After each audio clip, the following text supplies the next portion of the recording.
입이 앵두 같으십니다. 여러분 칭찬하면서 정말 단점을 보는 것이 아니라 여러분 그리스도인의 눈은 언제나 상대의 장점을 보는 것입니다. 또 이렇게 옆에 이렇게 인사하시길 바랍니다. 물으시길 바랍니다. 어지럽지는 않으세요? 생뚱맞습니까? 따라하시길 바랍니다. 어지러운 세상 가운데 버텨내시느라 견뎌내시느라 살아내시느라 수고 많으셨습니다. 네, 여러분 수고 많으셨습니다. 앞으로도 우리는 계속해서 그런 수고가 있어야 됩니다. 버텨내야 됩니다. 견뎌내야 됩니다. 그리고 어지러운 세상 가운데도 오늘 우리는 그리스도인으로서 살아내야 합니다. 지금 세상이 굉장히 혼탁하고 어지럽습니다.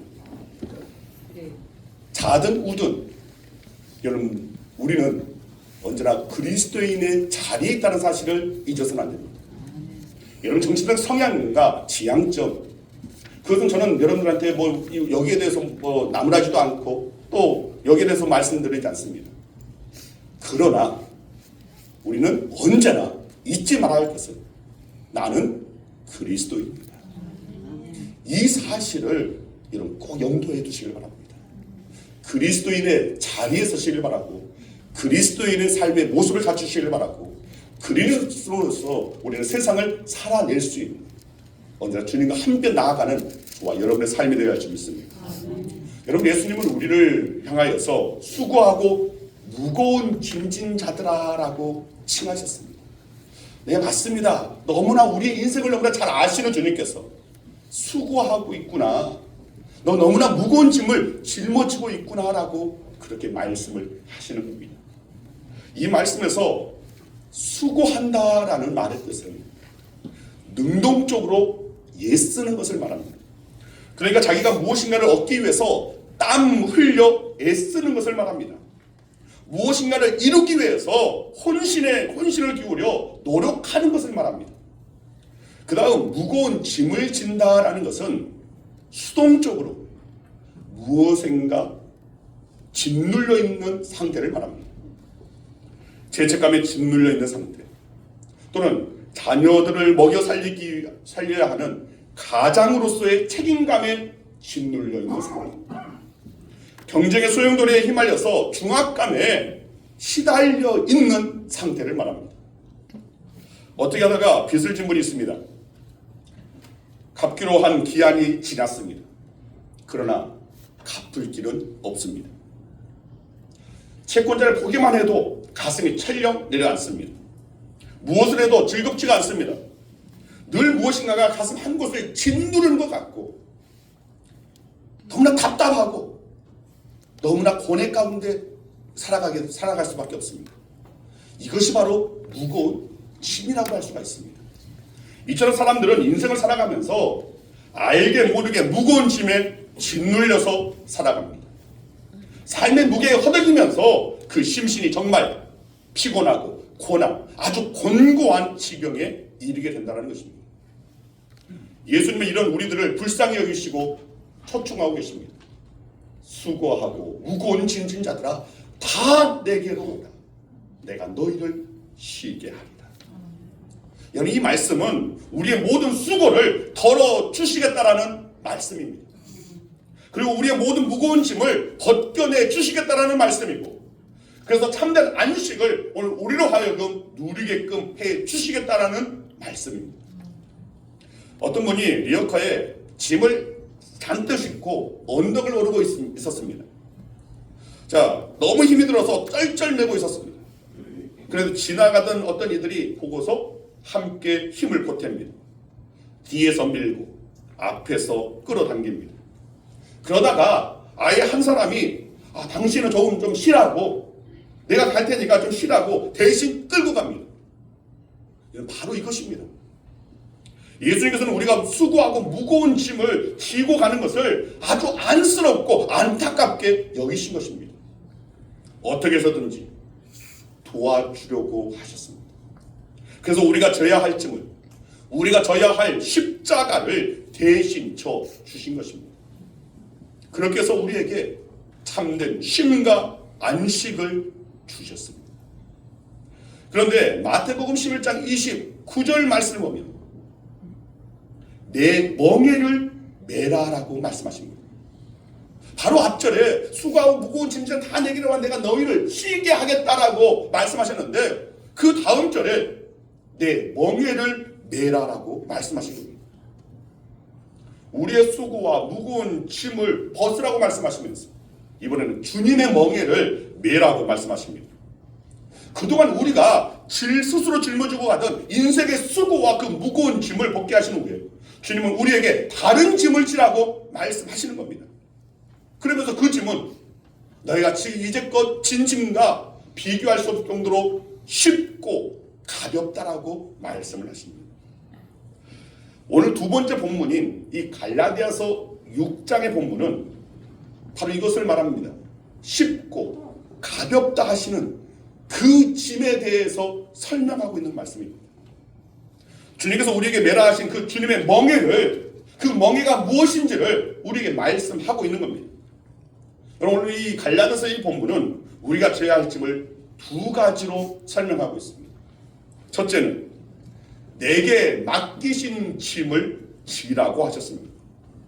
자, 갈라디아서 6장 5절에 보면 각각 자기의 짐을 질 것이라 라고 이렇게 되어 있습니다. 그러니까 예수님께서 우리 그리스도인들 각자에게 맡겨주신 짐, 그 짐이 있는데 그 짐을 아주 성실하게 지라는 말씀입니다. 여기서 이 짐이라는 그 말은 헬라어로 보니까 포르티온, 이 포르티온이라는 말을 번역한 말입니다. 자, 이 포르티온이라는 이 말은 언제 쓰이냐면 군인들이 전쟁을 나갈 때 그때 짊어지는 짐을 걷는 말입니다. 군에 다녀오신 분들은 다 아시겠지만 군인들이 쓰는 그 짐은 크게 두 가지로 나뉘어집니다. 평상시의 짐, 소위 더블백이라고 말합니다. 더블백. 근데 요즘은 이제 더블백이 아니라 요즘은 그냥 가벼운 그런 백을 그렇게 하는데 이건 평상시에 짊어진 백입니다. 그리고 다른 하나는 전시의 짐입니다. 어떤 훈련을 나가갈 때 보통 완전 군장이라고 합니다. 그래서 이 짐들 더블백이든 완전 군장이든 이건 모두 각자의 짐이라는 겁니다. 남들이 꾸려줄 수도 짊어져 줄 수도 없는 그런 짐입니다. 맞습니다. 우리 그리스도인들에게도 각각 저마다 주님께서 짐이 맡겨주신 짐이 있다는 겁니다. 그리고 그 짐을 져라라고 말씀하시는 겁니다. 자, 그러면 우리 각자에게 주신 짐이 무엇입니까?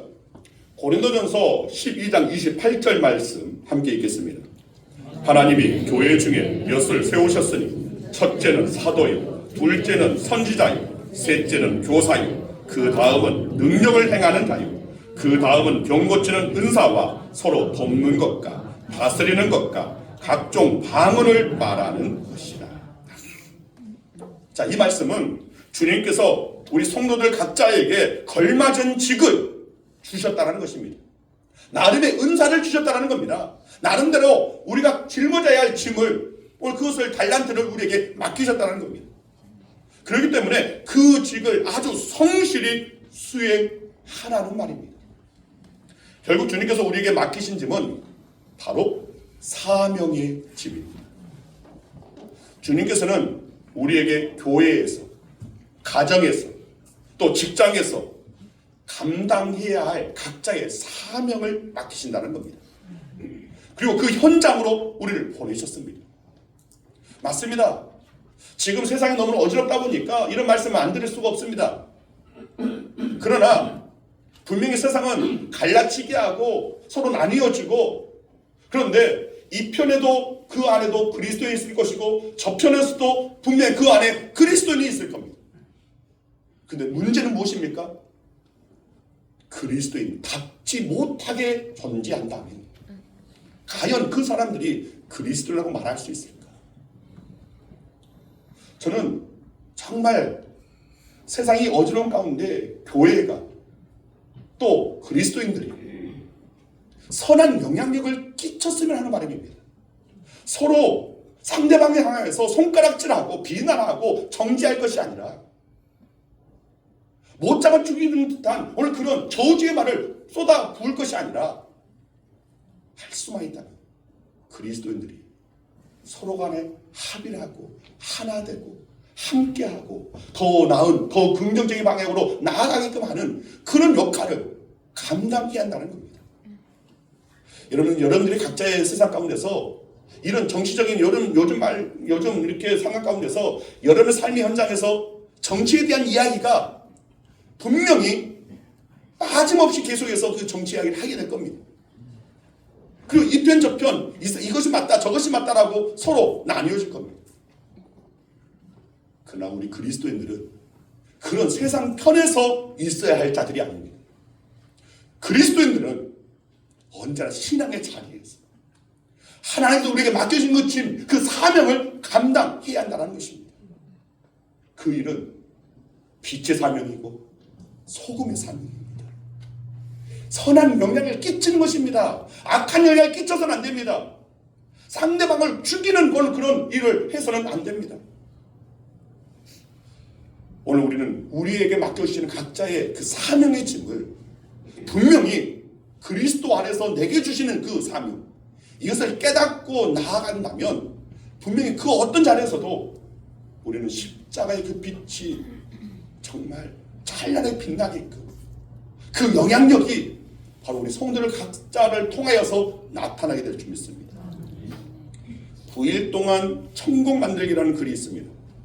이 글의 내용을 여러분들 말씀드리면 오늘 어떤 부인이 가정생활이 힘들어서 비관했습니다. 그리고 비관하면서 기도했습니다. 하나님, 너무 힘이 듭니다. 차라리 빨리 천국으로 데려가 주세요. 그래서 하나님께서 응답하셨습니다. 그래, 그러마. 그런데 그 전에 한 가지, 네가 죽은 후에 마지막 정리 잘하고 갔다는 말을 듣도록 집안 정리 한번 잘해봐라. 자, 이 부인이 그동안 엉망이던 집안을 3일 동안 정성을 다해서 깨끗하게 정리를 했습니다. 그리고 3일 후에 하나님께서 이 부인에게 또 이렇게 말씀하십니다. 얘야, 죽자니 아이들이 걸리지. 네가 죽은 후에 엄마가 우리를 정말 사랑했다고 느끼게 마지막 3일, 이 3일간 최선을 다해서 네 아이들을 사랑해보려. 그래서 이 부인이 평소 안 하던 맛있는 요리도 하고 다시 못 볼 것이라 생각하고 마지막 최선을 다해서 이 아이들을 사랑했다고 합니다. 그리고 3일 후 하나님께서 또 말씀하십니다. 얘야, 이제 갈 때가 됐구나. 그런데 마지막으로 네 남편 한번 봐라. 남편 때문에 속 많이 알았지. 네가 죽은 후에 남편이 그래도 너를 생각할 때 참 좋은 아내였는데 라고 말할 수 있도록 해야 하지 않겠니? 그래서 3일 동안 또 남편한테 잘 해보라는 겁니다. 정말 내키지 않았지만 마지막으로 생각하고 3일 동안 정성을 다해서 남편을 섬겼습니다. 그리고 이후 하나님은 다시 찾아오셔서 말씀하셨습니다. 자, 이제 천국으로 가자. 그런데 그 전에 네 집을, 네 주위를 한번 돌아보려고. 그래서 집을 돌아보니까 깨끗한 집에서 오랜만에 얘들 얼굴에 웃음꽃이 피어있고 남편 얼굴에 아주 흐뭇한 미소가 있었습니다. 그 모습을 보니까 떠나고 싶지 않았고 결혼 후 처음으로 야, 내 집이 천국이구나 하는 생각이 들었다는 겁니다. 부인이 하나님께 묻습니다. 하나님, 갑자기 이 행복이 어디서 왔나요? 그래서 하나님께서 말씀하시길 지난 9일 동안 네가 만든 거란다. 여러분, 천국을 우리의 삶의 현장에서도 우리를 만들어 가야 한다는 겁니다. 그냥 행복이 주어지는 것이 아니라는 겁니다. 그냥 하늘에서 우리는 그냥 돈벼락 떨어지기를 바라는 그런 아주 정말 뻔뻔한 그 뻔뻔한 가운데 하나님 내게 이것도 주시고 저것도 주시고 오늘 이 종이 한 장 번호 6개 그냥 맞춰주시고 이런 정말 뻔뻔함으로 하나님 앞에 나아가는 우리의 신앙은 아닙니까? 그런데 진정한 행복은 그냥 주어지는 것이 아닙니다. 여러분의 가정에 그냥 천국이 그냥 이루어지는 것이 아닙니다. 바로 우리가 바로 그 자리에서, 그 현장에서 내가 감당해야 할 그 사명을 잘 감당했을 때에 비로소 가정에 행복이 찾아오고 천국이 이루어진다는 겁니다. 맞습니다. 우리가 맡겨주신 일을 최선을 다해서 한다면 우리도 천국을 만들 수 있습니다. 그리고 그 안에서 기쁨을 맛볼 수 있습니다. 그 안에서 행복을 누릴 수 있다는 겁니다. 주님께서 짐을 맡기신 이유가 바로 이것입니다. 그냥 그 짐에 짓눌리라고 주시는 것이 아니라는 겁니다. 바로 우리를 위해서 하나님께서, 주님께서 우리에게 맡기신 것입니다. 그렇다면 우리는 아주 성실하게 주님께서 우리에게 맡기신 짐을 잘 감당할 수 있어야 할 겁니다. 둘째로 서로의 짐을 지라고 하셨습니다. 오늘 이 갈라디아서 이 6장 2절에 보면 너희가 짐을 서로 지라라고 말씀하고 있습니다. 자, 이 말씀의 원문을 살펴보면 여기에도 짐이 나오는데, 자, 앞에서 살펴본 5절의 짐, 포르티온과는 다른 말로, 다른 언어로, 헬라 언어로 쓰여져 있습니다. 원문으로 보면 바로스라고 되어 있습니다. 자, 이 바로스라는 말은 어떤 사람이 혼자 감당할 수 없는 무거운 짐을 지는 것, 이것을 뜻하는 겁니다. 이를 마태복음 20장 12절에서는 수고라고, 이 바로스를 수고라고 번역하고 있고, 고린도후서 4장 17절에서는 중한 것이라고 번역하고 있습니다. 즉 포르티온과 달리 이 바로스라는 그 짐은 특별히 지고 갈 때 너무나 고통스러운 고통의 짐을 말합니다. 너희가 짐을 서로 지라라는 말씀은 다른 사람들이 그렇게 무거운 고통의 짐을 지고 갈 때, 그 버거운 짐을 지고 갈 때 그 짐을 도와 함께 져주라는 말씀입니다. 특히 오늘 본문은 교회 안의 성도들이 서로 짐을 함께 지라는 뜻의 말씀입니다. 서로 무거운 짐을 지고 힘겨워하는 믿음의 형제 자매를 돌아보고 그 무거운 짐을 함께 지라는 그런 말씀입니다. 고린도전서 12장 12절 말씀 우리 함께 읽겠습니다. 몸은 하나인데 많은 지체가 있고 몸에 지체가 많으나 한 몸인가 같이 그리스도도 그러하니라. 교회를 몸으로 비유하여 설명하고 있는 그런 말씀입니다. 여러분, 몸은 여러 지체로 이루어져 있습니다. 예를 들어서 발가락 하나의 가시가 박혀서 고통에 중하다면 온 몸은 그 고통을 함께 느낍니다. 제대로 걷지도 못합니다. 무엇 하나 제대로 기능하기가 힘이 듭니다. 온 신경이 거기에 쏠립니다. 즉 발가락에 가시가 박혀있는 것, 그것으로만 끝나는 것이 아니라 모든 그 지체가 그 고통을 함께 느낀다는 것입니다. 교회도 그래야 한다는 것입니다. 한 지체가 무거운 짐을 지고 힘들어할 때 곁에 다른 지체들, 야, 그건 네가 한 일이니까, 네 짐이니까, 네가 뭐 짐을 지고 가는 건 네 인생이니까 뭐 네 멋대로 해라, 이런 태도는 함께하는 그런 그리스도인의 자세는 아니라는 것입니다. 다른 지체들 고통 가운데 고통의 짐을 짊어지고 한다면 함께 그 고통을 나눌 수 있어야 한다는 겁니다. 그리고 그 짐을 나누어 줘야 합니다. 그래서 그 지체가 무거운 짐에서 하루빨리 벗어날 수 있도록 하라는 그런 말씀입니다. 그렇다면 구체적으로 서로의 짐을 지기 위해 우리는 무엇을 어떻게 해야 합니까? 요한복음 4장에 보면 너를 잘 아는 이야기가 나옵니다. 수가성의 여인 이야기가 나옵니다. 자, 예수님께서 이 수가성, 이 사마리아의 여인을 만나주시는 오늘 그 사건에서 바로 우리가 서로의 짐을 지기 위해서 어떻게 해야 하는지를 오늘 그 교훈을 얻을 수가 있습니다. 자, 첫째로 서로의 짐을 돌아봐야 합니다. 예수님께서 수가성에 이 여인을 보는 순간 이 여인이 정말 무거운 짐을 지고 있다는 사실을 발견했습니다. 예수님께서 이 여인이 왜 아무도 물을 길러오지 않는 한낮에 그 덥고 힘든 시간에 혼자서 우물가에 나왔는지를 주목하신 겁니다. 그리고 그 여인의 심령을 꿰뚫어 보시면서 그녀가 지고 가는 무거운 죄의 짐을 보신 것입니다. 여러분, 우리에게도 이런 서로를 향한 관심이 필요합니다. 무엇인가 무거운 짐을 지고 가는 사람들은 나름대로 힘들다는 사인을 보냅니다.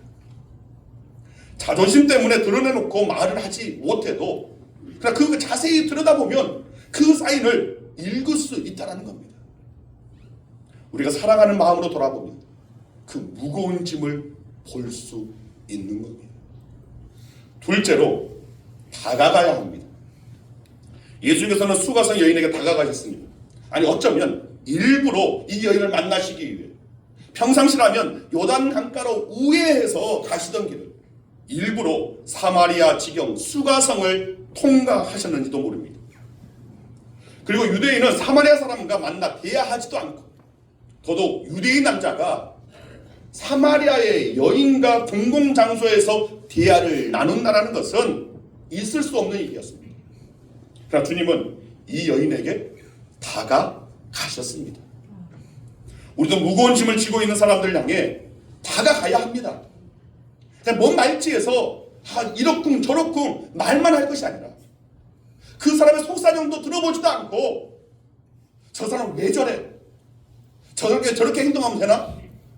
그렇게 비난만 할 것이 아니라 다가가서 그 속사정이 무엇인지 한번 들어봐야 한다는 것입니다. 대화의 문을 두드려야 하고, 또 만약 무거운 짐을 홀로 치고 간다면 그 외롭고 그 고독한 그 길 힘이 될 수 있는 자들이 되어야 한다는 것입니다. 때로는 따뜻한 손을 내밀어서 손만 잡아줘도 위로가 되고 힘이 된다는 것입니다. 온 길을 전해오는 이 사랑은 더할 수 없는 큰 위로가 되는 겁니다. 제가 우리 사모 이렇게 하다가 갑자기 어느 순간 가만히 손을 잡을 때가 있습니다. 그냥 딱 잡으면 이렇게 하겠지만 가만히 이렇게 잡으면 이 사람 왜 그래? 하면서 좋아합니다. 손 잡아주는 것만도 좋다고 합니다. 맞습니다. 사실은 10마디 말보다 100마디 말보다 정말 조용히 힘들어하고 있는 어떤 버거운 일을 담당하고 있는 그런 사인이 오늘 보여진다면 가까이 가서 손이라도 한번 잡아주고 어깨라도 좀 두드려주고 한다면 오늘 그것이 큰 위로가 될 것이고, 그것이 바로 여러분들을 천사로 사용하셔서 그 사람을 위로하여 주시고 격려해 주시는 오늘 도구가 될 수 있다는 겁니다. 천사가 따로 있는 것이 아닙니다. 바로 여러분들이 그 누군가에게 천사가 될 때에 그 누군가는 또 나에게 천사로 다가오게 된다는 겁니다. 셋째로, 짐을 져주어야 합니다. 수가성의 이 사마리아 여인은 예수님께서 메시아라는 사실을 깨달으면서 그 무거운 짐을 죄의 짐을 훌 벗어버리게 되었습니다. 그래서 당장 마을로 달려가서 복음을 전했습니다. 주님께서 그 무거운 짐을 대신 져주신 것입니다. 여러분, 우리도 무거운 짐을 나눠줘야 합니다. 우선은 위에서 기도해야 합니다. 기도만큼 확실하게 무거운 짐을 나눠주는 게 없습니다. 위에서 중보기도할 때 그 짐은 훨씬 가벼워지게 된다는 겁니다. 그리고 함께 그 무거운 짐을 벗기 위해 도울 길을 찾아보아야 합니다. 아내가 집안 청소를 하면 남편은 분리수거라도 하고, 또 아내가 밥을 하면 남편은 설거지라도 하고, 남자분들 모습이 그냥 이렇게 변화가 없습니다. 여자분들은 아이 신나 하시는 것 같습니다. 네. 하고 있답니다. 하고 있으니까. 하고 있는 장로님은 그렇고, 안 하신 우리 강용 장로님은 그냥 거기 숙이고 계시고. 네. 아니, 우리는 나눠줘야 합니다. 나중에 제가 우리 전장사를 확인해 보겠습니다. 짐을 나눠주는, 짊어지는, 이것이 바로 우리가 해야 할 일이라는 것입니다. 독일의 본 헤퍼 목사는 예수님의 존재 양식을 한마디로 말을 했습니다. 타자를 위한 존재, being for others. 다른 이들을 위해 내가 존재하는 것. 바로 예수님의 그 삶이 바로 이 타자를 위한 존재 그 자체라고 그렇게 말을 했습니다. 이 타자를 위한 존재란 바로 남을 위해 십자가를 지는 삶을 말합니다. 남의 무거운 짐을 대신 지는 삶을 말합니다. 남을 위해 사랑의 짐을 져주는 삶을 말하는 겁니다. 맞습니다. 우리가 주님을 따르는 삶을 산다는 것은 예수님의 존재 양식을 그대로 닮아가는 것을 말합니다. 예수님께서 타자를 위하여 존재했다면 오늘 우리도 그러해야 한다는 것입니다. 이 타자를 위한 존재가 된다는 것은 곧 남의 짐을 져주는 삶을 말하는 겁니다. 사랑의 짐을 지는 것을 말하는 겁니다. 여러분, 그리스도인의 삶은 바로 짐을 지는 삶이 되어야 됩니다. 바로 사랑의 짐, 십자가의 짐을 짊어지는 삶이 되어야 한다는 겁니다. 우선 자신에게 맡겨주신 사명의 짐을 지는 것입니다. 그리고 남을 위한 사랑의 짐을 짊어지는 겁니다. 그럴 때 우리는 진정 그리스도인다운 삶을 살 수 있게 되는 것이고, 그리고 주님 앞에 잘했다 칭찬받을 수 있을 겁니다. 오늘 여러분들한테 이 교회 사역 지원 시청서도 마찬가지입니다. 제가 이걸 작성하면서 우리 성도님들, 예전 교회에서도 대형 교회에서도 마찬가지입니다. 교인이 7,000명 이상 있는 그 교회였는데도 일하시는 분들은 항상 하던 분이 하십니다. 항상 어떤 행사, 그 교회에서는 행사가 굉장히 많았었는데 행사 안내 맡으신 분은 안내, 또 안내가 끝나면 또 그분들은 또 식당 가서 봉사, 또 그분들이 또 곳곳에서 또 교사로 성가대원으로 각각 섬기는 사역을 다 하십니다. 다 정해져 있는 것 같습니다. 근데 그걸 볼 때마다 안타까웠습니다. 우리 모두가 다 주의 몸된 교회의 일원입니다. 우리 모두가 다 주님을 위해 살아가야 할 인생입니다. 그건 누구만 일을 해야 하는 존재, 그것이 아닙니다. 오늘 우리 각자가 주님을 위해서, 주님, 내가 이 작은 것 부분에서도 내가 주의 일에 힘쓰겠습니다라는, 저는 우리 모든 성도들이 1인 1사역에 힘썼으면 하는 바람입니다. 분명히 여러분들 수고했을 때 아무것도 적지 않는 빈종이 다 놔두고 가시는 분들 분명히 있습니다. 매번 해봤으니까 제가 잘 압니다. 알매도 하는 것은 그 가운데 여러분의 신앙의 양심을 톡톡 건드리는 것입니다. 문을 두드리는 것입니다. 문을 두드렸을 때에 반응하기를, 정말 신앙적인 그 반응을 하기를, 그래서 정말 조금이나마 정말 주님을 위해서, 주의 영광을 위해서, 바로 인생의 목적이 바로 그것이기 때문에 그 목적대로 쓰임받는 존재가 될 때에 비로소 진정 그리스도라고 불리울 수가 있고, 바로 그런 존재에 하나님께서 함께하여 주신다는 것입니다. 오늘 여러분들이 짐을 서로 나눠줄 수 있는, 우리 사명, 또 이 사랑의 그 짐 짊어지게 두려워할 것이 아니라 기쁨으로, 즐거움으로, 감사함으로 할 때에 하나님께서는 우리의 짐까지도 다 대신 져주실 것이고 해결하여 주실 것이고, 우리의 삶의 길에 주님의 놀라운 역사를 허락하여 주실 것입니다. 측량할 수 없는 큰 일을, 셀 수 없는 귀한 일을 행하시니 능히 행하시는 분이 바로 우리 하나님이십니다. 그 하나님을 믿는다면 그 하나님 앞에 우리 또한 가만히 있는 것이 아니라, 주님, 나 또한 주님의 영광을 위해서 힘쓰겠습니다, 애쓰겠습니다, 저 또한 짐을 짊어지겠습니다 하는, 이것이 바른 자세가 아니겠습니까? 이 신앙의 그 자세가 오늘 저와 여러분 가운데 있어지길 바라고, 그 가운데 임마누엘의 놀라운 역사가 임하기를 간절히 주의 이름으로 축원드립니다. 기도하겠습니다. 아버지, 감사합니다.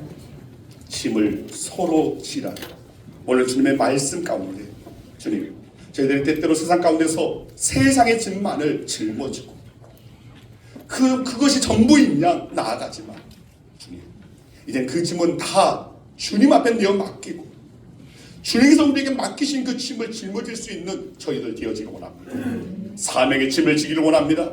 사랑의 짐을 짊어지기를 원합니다.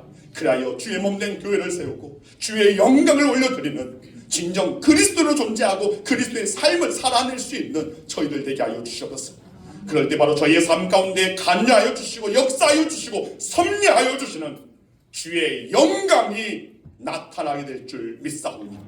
주의 영광을 힘쓰는 자의 삶에 주의 영광 허락